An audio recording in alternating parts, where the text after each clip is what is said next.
আসসালামু আলাইকুম বন্ধুরা, এটা জেদ্দা পোর্টের ঠিক পাশের একটা অংশ। প্রকৃতির সৌন্দর্য, মরুভূমির দেশেও দেখেন, খুবই ভালো লাগতেছে। এটা কার্পেটের ঘাস না, প্রকৃত ঘাস।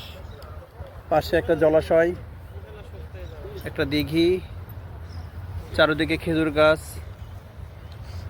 আর এটা হচ্ছে আমাদের একটা মসজিদ, এর নাম হচ্ছে কল্লাকাটা মসজিদ। এই মসজিদের ঠিক অপোজিটে হচ্ছে সুপ্রিম কোর্ট বা বিচারাল কার্যালয়। এখানে বিচার কাজ সম্পন্ন হয় আর এখানে এসে তার রায় কার্যকরী হয়।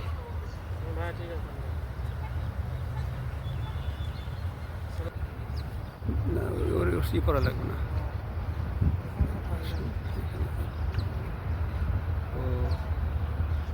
গতবার ছিল উল্টো, গতবার মক্কা থেকে মদিনায় গরম ছিল।